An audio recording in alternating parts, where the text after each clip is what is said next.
we're with John Tarkany. John's a landscape architect with John Tarkany Associates. They've done a lot of work on the island, including a renovation project here on Ocean Course Drive.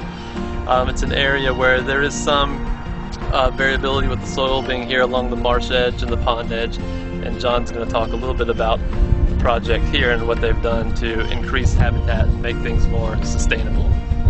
Thank you. I appreciate being here today. I'd like to talk about spartina patens. It's a plant that we use a lot here on the island, and it's a very good plant because it's native, it's very sustainable, drought tolerant. It loves to grow on the island, and it's a great naturalizing plant.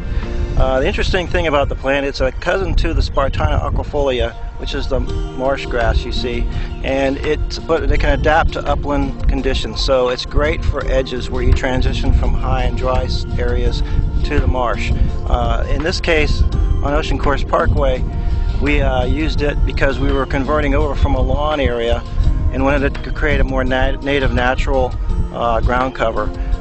We picked spartina patens and sweetgrass and some other grasses because we wanted to use plants that are seen on the island and help create a natural look. And one of the ways you do that is plant material, and no finer example is here on the Ocean Course than this way of using large sweeps of plants, grasses that blend and blur into the marsh areas. And the reason we used it, again, nature does not want to have a lawn. You know, we're fighting a losing battle. It's 12 months a year chemical warfare against nature to create a lawn. You're mowing, you're using herbicides, pesticides, insecticides, fertilizers, and you're using lawnmowers and a lot of labor and water to try to force something that just doesn't want to happen.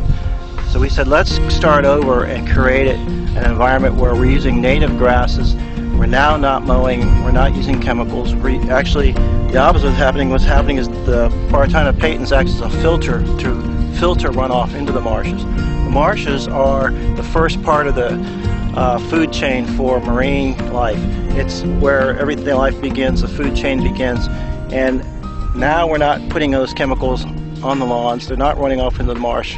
We're filtering runoff, and we're creating an important food source. Spartina patens is also a great food source for birds and ducks, and it's also a habitat area for animals. So it's a win-win-win deal. Look at the view. Look at that oak tree over there. Look at how seamless it is, how natural it looks.